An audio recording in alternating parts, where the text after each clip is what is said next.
On the morning of August 15th, 2013, a haunting discovery was made on a lonely rural road in El Pachote, about 3 kilometers north of Niquenomo in Nicaragua's Masaya department. A white Toyota sedan with license plate M171-879 sat abandoned at a curve in the dirt road known locally as the U-turn.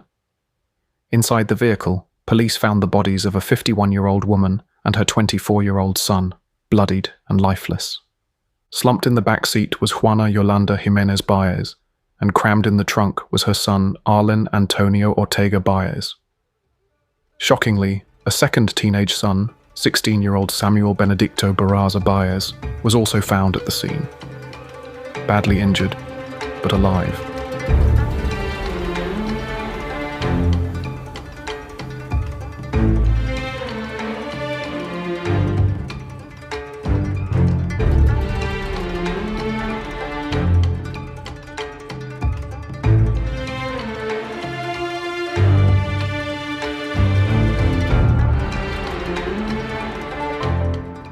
For a region known for its quiet rural life, the gruesome scene was utterly jarring.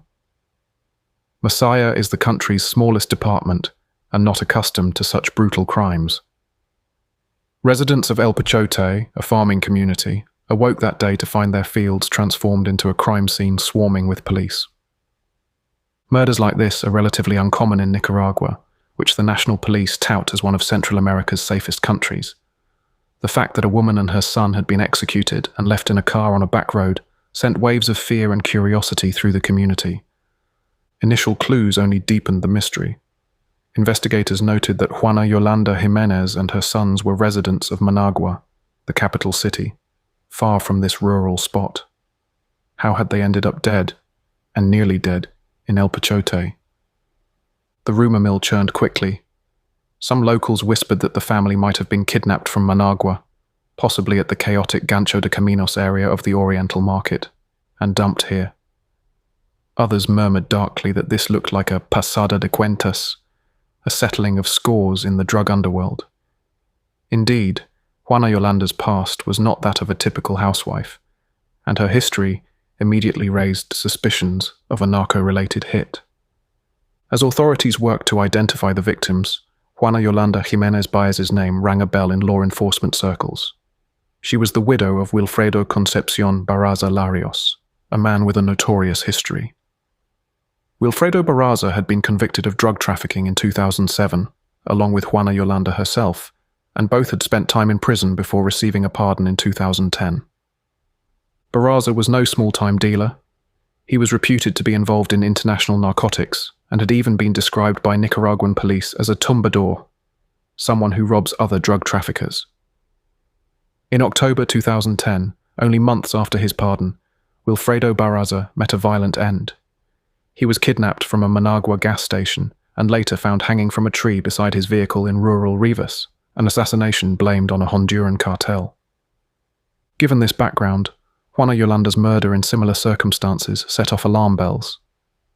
Eerily, she had publicly voiced her fear after her husband's killing that she might suffer the same fate. In 2010, Juana Yolanda warned journalists that she was afraid of dying under the same circumstances as her husband, in her own car, in a rural area, alongside 2 other people. Now, 3 years later, here she was, found dead in her car on a rural road with 2 of her children. It was a tragic case of life, seemingly imitating her darkest premonition.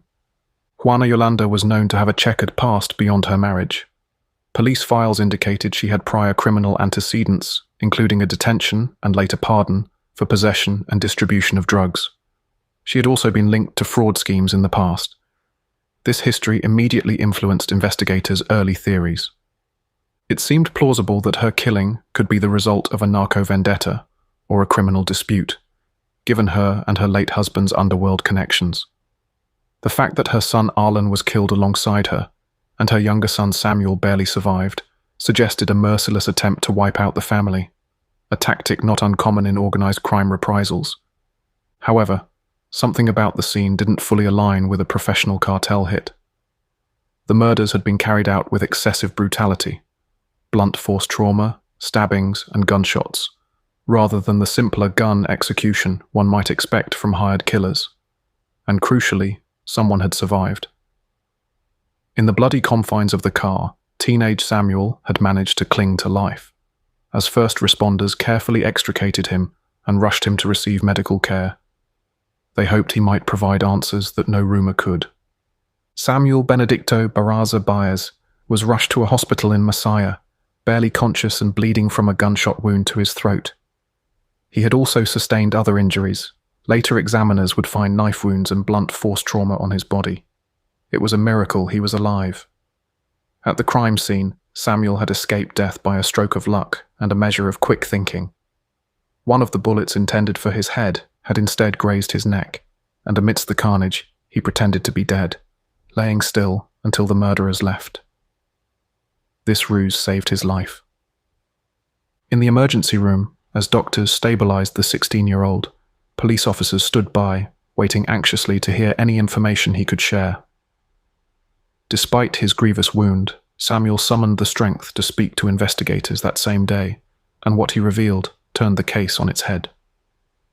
Far from being snatched off the street by unknown narco-assassins, Samuel and his family had walked into a deadly trap set by someone they knew and trusted. According to Samuel's testimony, the nightmare began the previous evening, Wednesday, August 14, 2013, around 6:30 p.m.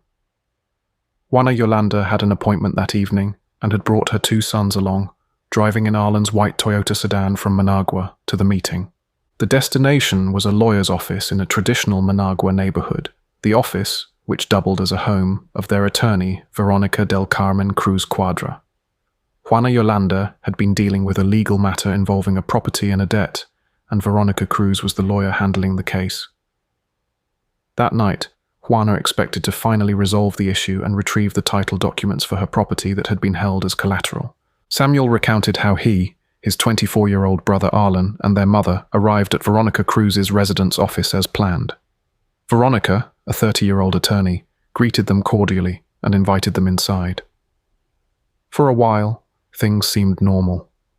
Juana Yolanda was there to collect the deed to her house, which had been mortgaged for a loan, and now should have been released since the debt was paid.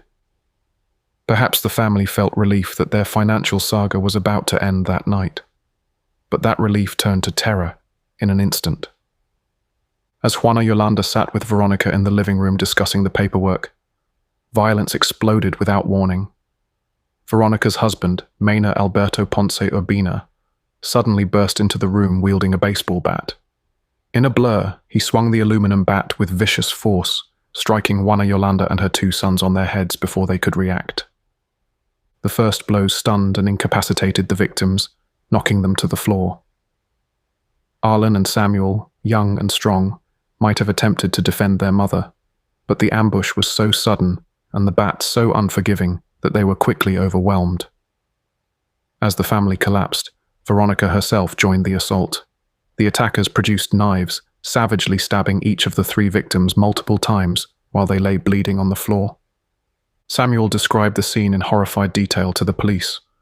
The Home Office's tile floor became slick with blood as his mother and brother cried out and then went eerily quiet. He himself was stabbed repeatedly. He could feel the searing pain of at least 1 knife thrust to his torso, and he slipped in and out of consciousness. Believing all 3 victims were near death, Veronica and Mena then bound their hands and feet with rope or cords, and even wrapped their limp bodies in black plastic bags. Later forensic reports would confirm traces of adhesive tape and plastic on the victims, indicating an attempt to package the bodies, a grim step suggesting the killer's intent to transport and dispose of them discreetly. As Samuel struggled to remain still and silent, he heard Veronica and her husband hurriedly cleaning up the crime scene. They mopped and wiped the blood off the living room floor and furniture as best they could. Time was of the essence. A bloody crime in a residential neighborhood of Managua could not stay hidden for long, and it was only a matter of time before a family member or neighbor might wonder about Juana Yolanda's whereabouts. The couple's plan, as Samuel overheard bits and pieces, was to move the bodies far away and stage the scene to mislead investigators. Outside, night had fallen. Sometime later that evening, likely not long after 7 or 8 p.m., Veronica and Mena carried out the next phase of their plan. Arlen's white Toyota sedan, which the family had arrived in, was still parked nearby. Under cover of darkness, the perpetrators dragged the victims out of the house. They loaded the brothers into the trunk of the car and laid Juana Yolanda's body across the back seat. The plastic wrapping would hopefully contain the blood and make the transport less conspicuous if anyone happened to glance into the vehicle. Veronica and Mena then set out on a grim drive out of the city, leaving behind the now sanitized house. Their destination, the rural outskirts of Niquino-Omo, a place they presumably chose because of its isolation and perhaps because Juana's late husband had been killed in a similar rural location. They intended to make the murders look like someone else's doing. It was a 31-kilometer journey from Managua to El Pachote. One can only imagine the eerie quiet inside that car, save for the hum of the engine, as the killers drove through the night with their victims' bodies in tow. Juana Yolanda and Arlen were likely unconscious or already deceased from the brutal beating and stabbing. In the trunk, young Samuel drifted in a haze of pain, doing his best to remain motionless and not betray any sign of life. He later recalled forcing himself to breathe shallowly and quietly, his heart pounding as he listened to the muffled voices of Veronica and Mena in the front seat. He knew that if they realized he was still alive, they would finish him off. His only chance was to play dead convincingly until an opportunity to escape arose. When Veronica Cruz and Mena Ponce arrived in El Pachote under cover of darkness, they turned down the dirt lane by the U-turn, a spot far enough from any houses that they wouldn't be easily seen. There, in the pre-dawn hours of August 15th, they enacted the final and most cold-blooded part of their plan. They needed to ensure that none of their victims survived to tell the tale. They brought the car to a stop and proceeded to execute the victims with firearms. Mena Ponce took out a gun and shot Arlen Ortega at point-blank range, a coup de grace to guarantee the 24-year-old was dead. He then turned the gun on the teenager, Samuel. In the darkness, and perhaps because Samuel's body was partially obscured in the trunk or by shadows, the shot did not hit its intended mark. The bullet struck Samuel's throat instead of his head, tearing through flesh but missing any immediately fatal spot. Samuel, struck by the bullet, went limp and held his breath, continuing his ruse of death even as blood trickled from his neck. He was now in even more excruciating pain, but he did not move or make a sound. At the same time, Veronica Cruz took a second firearm and shot Juana Yolanda Jimenez in the head, ensuring that the family matriarch was unquestionably dead. The betrayal was complete. The very lawyer whom Juana Yolanda had trusted with her property and her legal affairs was now literally putting a bullet in her head. Believing all three victims were now dead, the couple hastily left the scene. They abandoned the white sedan with the bodies inside, figuring it would be found eventually, but by then, they hoped to be far from suspicion. Under the faint early light of dawn, they likely wiped down any surfaces they might have touched, and then disappeared into the night. It is presumed they had taken a second vehicle to follow them, or perhaps arranged a pickup since they left the victim's car behind. The exact detail of their getaway wasn't initially clear, but what is certain is that they managed to return to Managua within hours. Before leaving, Veronica and Mena took care to remove any obvious incriminating items. They confiscated Juana Yolanda's purse, the victims' cell phones, and any cash they had on them, including an estimated $13,500 that had a direct connection to the motive. That money was the sum of a debt that Juana had recently repaid, and it was about to become clear as the central reason behind this heinous crime. But first, the killers were banking on the scene they left behind speaking for itself, a murdered narcos family, dumped in their car in the countryside, just like in a cartel revenge story. Indeed, as news of the bodies in El Pachote broke, early speculation in the media and on social networks echoed exactly what Veronica and Mena had intended. Many assumed that Juana Yolanda and her son were executed by drug traffickers, perhaps settling scores related to her late husband's activities. On Nicaraguan social media, outrage and alarm spread. To kill two people, almost three, for $13,000. God, what is this? I can't wrap my head around it," wrote one incredulous commenter, expressing the public's shock that such an amount of money, if robbery was the motive, could drive people to such brutality. Others lamented that if it was a drug-related hit, it marked a frightening turn for Nicaragua. But beneath those early theories lay the key evidence that would crack the case wide open: the testimony of the boy who lived. While forensic teams processed the car and crime scene in El Pachote at daybreak on August 15th, the National Police High Command in Managua already had critical information in hand. Samuel Barraza, the sole survivor, had identified their attackers. It was almost unbelievable. The alleged perpetrators were not gangsters or cartel sicarios, but a well-educated woman and her husband, their own lawyer, Veronica Cruz, and her partner, Mena Ponce. Samuel recounted to police how the very person his mother had gone to for help had turned into a killer. The shock of this revelation galvanized the police. This was no longer a murky whodunit. They now had names, descriptions, and even a home address for the suspects. Nicaraguan authorities wasted no time. On the same day, August 15th, mere hours after the bodies were found, police moved to arrest Veronica del Carmen Cruz Cuadra and Mena Alberto Ponce Urbina. They located the couple in Managua around midday and, fearing they might flee if they caught wind of Samuel's survival, captured them even before formal arrest warrants were fully processed.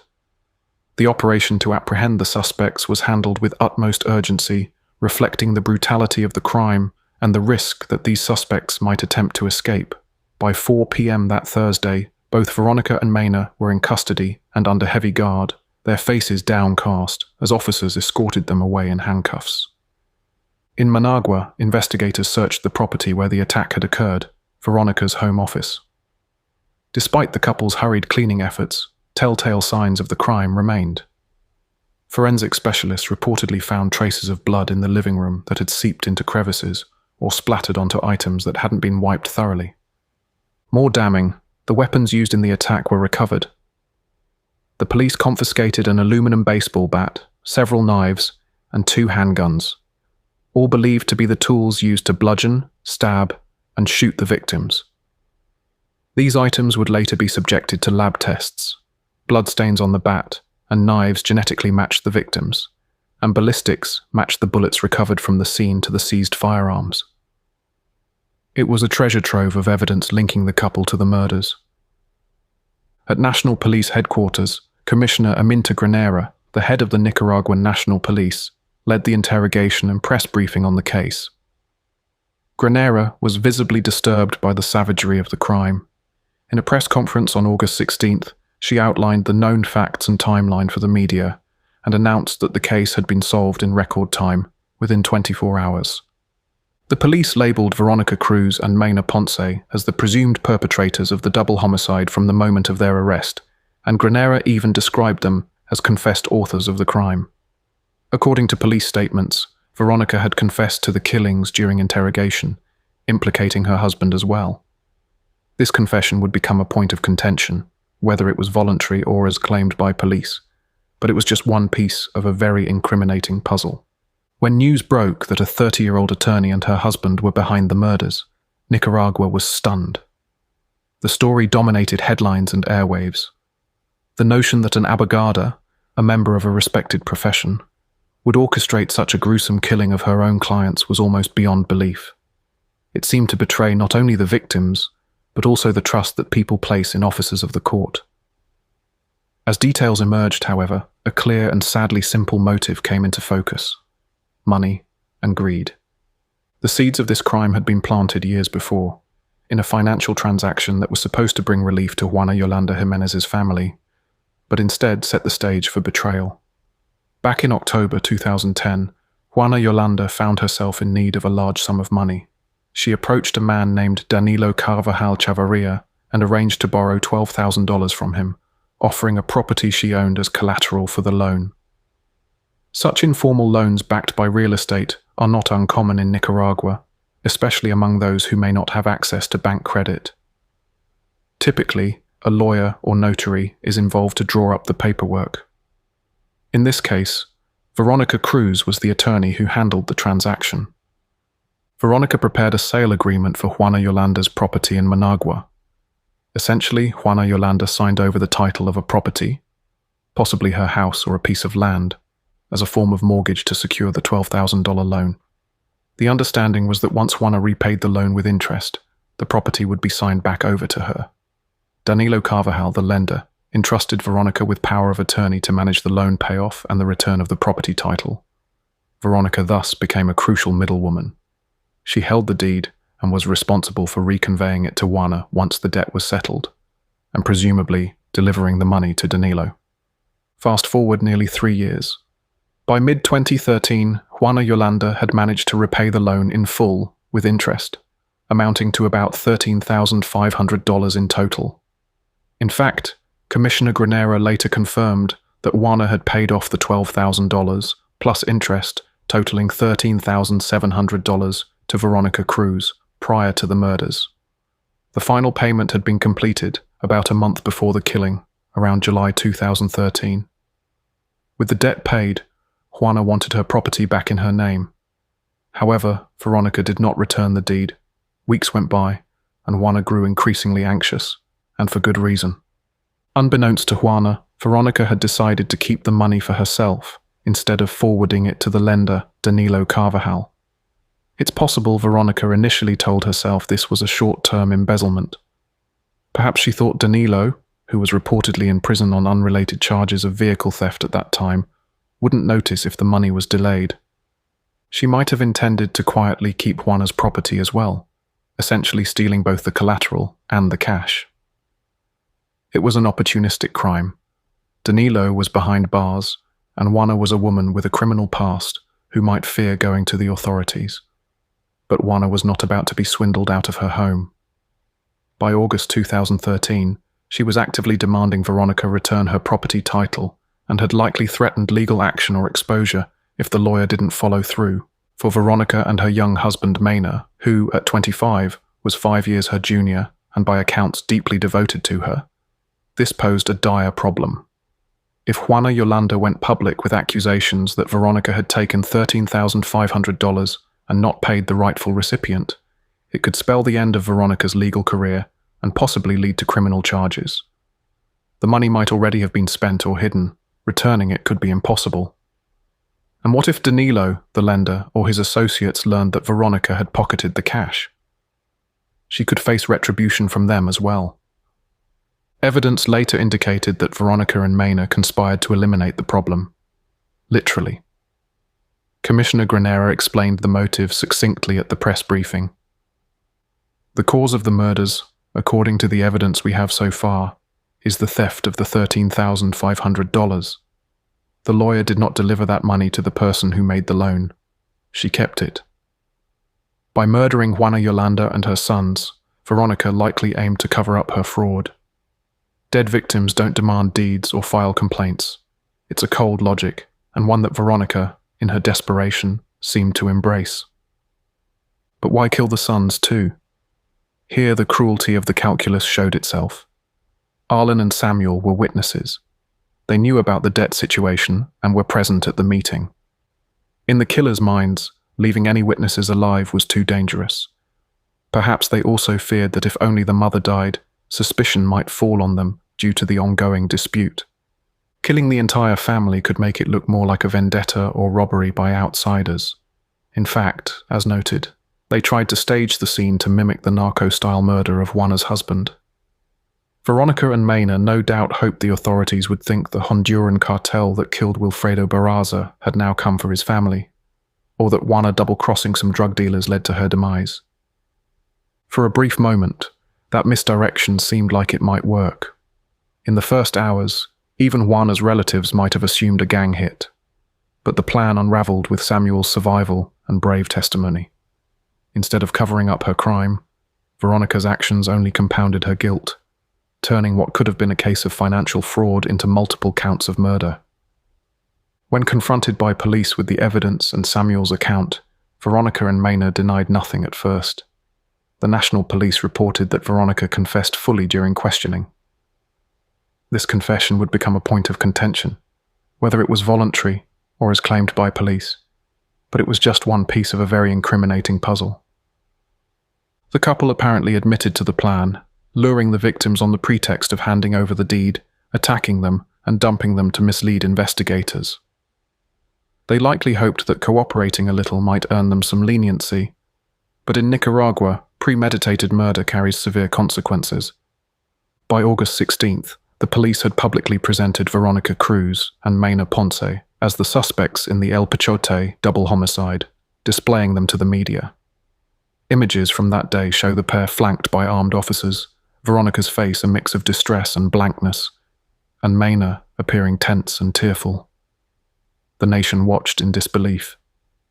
How could a licensed attorney, someone who swore to uphold the law, commit such a barbaric act? The press dubbed it the Pachote case, after the location where the bodies were found. As the legal process began, the full story would come out in court, adding even more drama to an already sensational case. The Nicaraguan justice system moved swiftly. Given the gravity of the charges and the strong evidence, prosecutors and judges ensured there were no unnecessary delays. Within days of the arrests, Veronica Cruz Cuadra and Mena Ponce Urbina were formally charged in the Masaya District Court with multiple serious offences: 2 counts of aggravated murder, for Juana and Arlen, and 1 count of attempted murder, for Samuel, often termed asesinato frustrado, or failed murder. Additional charges for related crimes were included as well, such as illegal possession of firearms, since the guns used were unlicensed. At their initial court appearance, the preliminary hearing, in Masaya, the accused couple appeared under heavy police guard, looking distraught. Observers noted that both hung their heads low, with tears on their cheeks throughout the proceeding. It's unclear if those tears were out of remorse, fear, or both. The judge at this hearing, Leonel Alfaro, ordered that both be held in preventive detention, prisión preventiva, pending trial, as requested by the prosecutor, Erling Harkin. There was no chance these two would be granted bail. The accusations were far too serious, and the risk of flight or further danger was too high. The case then proceeded to a full oral trial, which by Nicaraguan law would be conducted by a panel of judges or a single trial judge. Nicaragua does not typically use juries for such cases. The trial was held in Masaya, since the culmination of the crime, the murders, occurred in that jurisdiction. It began in late November 2013, and quickly became a media spectacle. Nicaraguans were riveted by the unfolding testimony, especially given the salacious and shocking elements: a lawyer betraying her clients, a narco's widow as victim, a teenage survivor recounting a real-life horror story. During the trial, the prosecution laid out the evidence. The ballistics expert confirmed that bullets recovered from the car matched the 2 pistols seized from the defendant's residence. Investigators showed the actual weapons to the court: the dented aluminum bat, still bearing stains, the knives that had been cleaned but yielded microscopic blood traces, and the handguns, one of which still had Samuel's blood on the muzzle, due to the close-range shot to his throat. However, the most powerful testimony came from witnesses. Chief among them was Samuel Benedicto Barraza himself. Because he was a minor, the court took care to ensure his testimony was handled sensitively, possibly even closing the courtroom to the public during his account. Nonetheless, what he recounted became known. Samuel relived the nightmare for the judges, describing how Veronica and Mena attacked his family, and how he survived by pretending to be dead. Interestingly, Veronica's own father, attorney Cristobal Cruz, played a role in the trial, but on the other side. He served as her defense lawyer, representing his daughter in court. It must have been a painfully conflicted position for him. During the trial, Cristobal Cruz fought hard for Veronica, arguing emotionally that she was incapable of such a crime. In a quavering voice, he told the court that his daughter didn't have the liver, the heart, or the mind to do that, essentially pleading that Veronica did not have it in her to commit such an atrocity. He suggested that there were elements the police did not make public, hinting at some alternative theory or doubt, but these claims were vague and seemed to carry little weight in the face of direct evidence. One can sympathize with a father trying to save his child, but the facts were plainly against Veronica. For their part, Veronica and Mena retracted any confession and pleaded not guilty in court. Both chose to speak in their defense, albeit carefully. They never admitted to the murders during the trial, instead suggesting, without much proof, that perhaps other criminals were involved, or that they were being framed. Mena Ponce, described by those present as appearing remorseful and sometimes tearful, might have tried to take greater blame to shield his wife, but ultimately their defense was that they did not commit the crime as alleged. The unspoken strategy of the defense was likely to sow just enough doubt, perhaps implying that given Juana's underworld ties, someone else could have done it, to avoid a murder conviction. But with Samuel's eyewitness account directly pointing to them, this line of argument fell flat. Over several days, the trial examined all aspects of the case. It was described as a marathon trial, sometimes going late into the night to hear all witnesses. By the end of November 2013, the evidentiary phase concluded, and it was time for verdict and sentencing arguments. The judges did not deliberate for long. On November 27, 2013, Veronica Cruz and Mena Ponce were declared guilty on all counts. The court found them culpable of the murder of Juana Yolanda Jimenez Baez and Arlen Ortega Baez, as well as attempted murder of Samuel Barraza Baez. Any lingering doubts anyone had about their involvement were erased by the comprehensive case the prosecution presented. The brutality and premeditation were clear. As the verdict was announced, Veronica reportedly closed her eyes and bowed her head, while Mena openly wept. The weight of what they had done, and the punishment that would follow, descended fully upon them in that moment. With the guilty verdict in hand, the case moved to a sentencing hearing. Nicaraguan law sets a maximum prison term of 30 years for most crimes, including murder, as per the nation's constitution. Thus, even though they were guilty of multiple murders, the effective maximum sentence would be capped. However, the prosecution still asked for the strongest penalties on each count, to send a message and to ensure no leniency was given. The state prosecutors requested 30 years in prison for each of the two murders, 20 years for the attempted murder, and additional time for the firearms offense. In total, they suggested an accumulated sentence well above 30 years, understanding that by law, it would essentially be truncated to 30.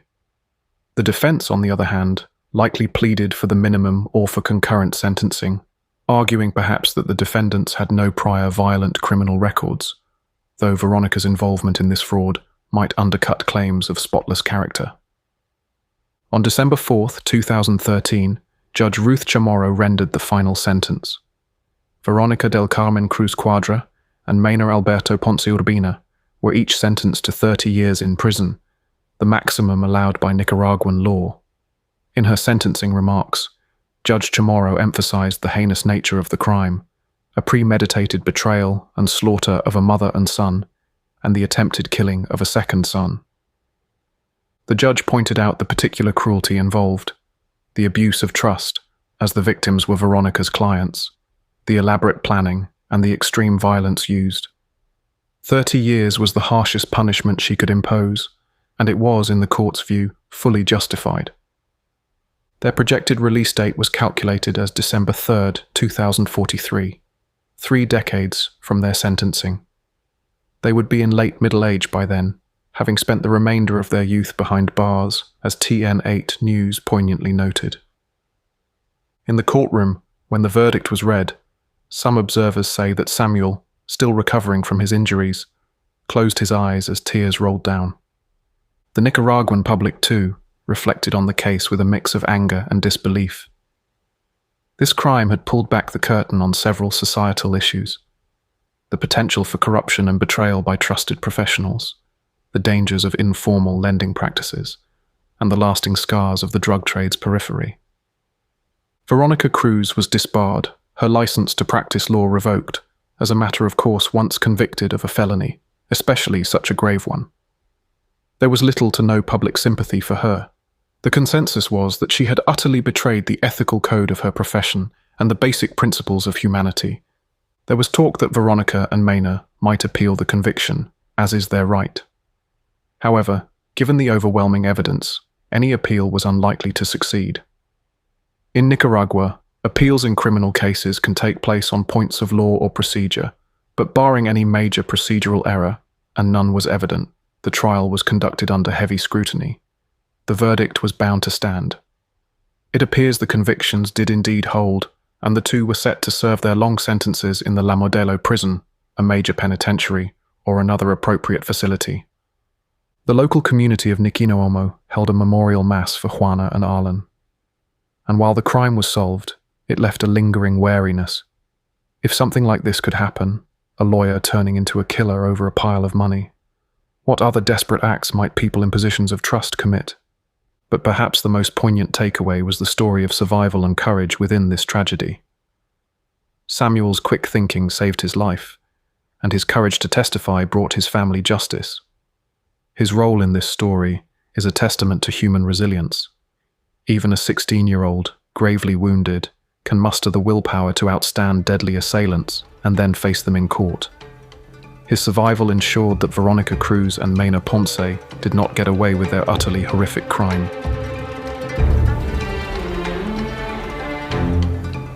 Thanks so much for listening. If you're interested in rarely heard solved global murder cases, consider giving us a follow. And if you're enjoying the podcast, we'd be thrilled if you would give us a 5-star rating on your favorite podcast app. It really helps us a lot. See you next time.